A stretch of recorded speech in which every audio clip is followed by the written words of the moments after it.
ایک شخص نے چڑیا پکڑنے کے لیے جال بچھایا۔ اتفاق سے ایک چڑیا اس میں پھنس گئی اور شکاری نے اسے پکڑ لیا۔ چڑیا نے اس سے کہا، اے انسان، تم نے کئی ہرن، بکرے اور مرغ وغیرہ کھائے ہیں، ان چیزوں کے مقابلے میں میری کیا حقیقت ہے؟ ذرا سا گوشت میرے جسم میں ہے، اس سے تمہارا کیا بنے گا؟ تمہارا تو پیٹ بھی نہیں بھرے گا۔ لیکن اگر تم مجھے آزاد کر دو تو میں تمہیں 3 نصیحتیں کروں گی جن پر عمل کرنا تمہارے لیے بہت مفید ہوگا۔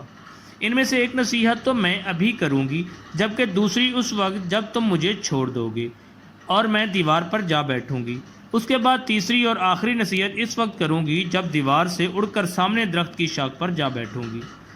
اس شخص کے دل میں تجسس پیدا ہوا کہ نہ جانے چڑیا کیا فائدہ مند نصیحتیں کرے۔ اس نے چڑیا کی بات مانتے ہوئے اس سے کہا، تم مجھے پہلی نصیحت کرو، پھر میں تمہیں چھوڑ دوں گا۔ چنانچہ چڑیا نے کہا، میری پہلی نصیحت یہ ہے کہ جو بات کبھی نہیں ہو سکتی اس کا یقین مت کرنا۔ یہ سن کر اس آدمی نے چڑیا کو چھوڑ دیا اور وہ سامنے دیوار پر جا بیٹھی۔ پھر بولی، میری دوسری نصیحت یہ ہے کہ جو بات ہو جائے اس کا غم نہ کرنا۔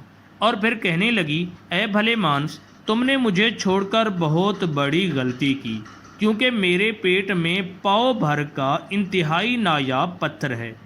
اگر تم مجھے ذبح کرتے اور میرے پیٹ سے اس موتی کو نکال لیتے تو اس کے فروخت کرنے سے تمہیں اس قدر دولت حاصل ہوتی کہ تمہاری آنے والی کئی نسلوں کے لیے کافی ہوتی اور تم بہت بڑے رئیس ہو جاتے۔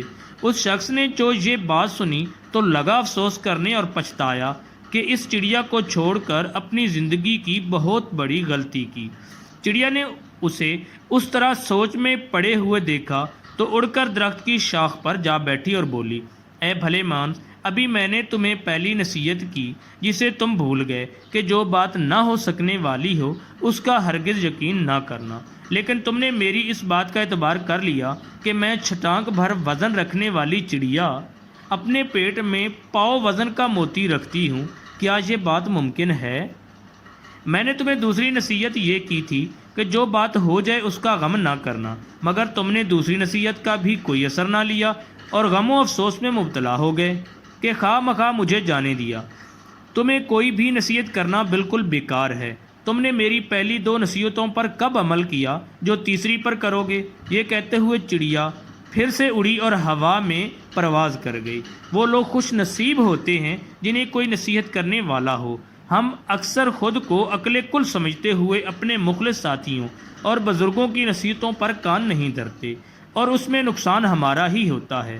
یہ نصیحتیں صرف کہنے کی باتیں نہیں ہوتی کہ کسی نے کہہ لیا، ہم نے سن لیا، بلکہ دانائی اور دوسروں کے تجربات سے حاصل ہونے والے انمول اثاثے ہیں جو یقیناً ہمارے لیے مشعل راہ ثابت ہو سکتے ہیں اگر ہم ان نصیحتوں پر عمل بھی کریں۔ السلام علیکم ورحمۃ اللہ وبرکاتہ۔ اس واقعہ کو دوسروں کے ساتھ ضرور شیئر کریں اور میرے چینل کو سبسکرائب بھی کر لیں۔ السلام علیکم۔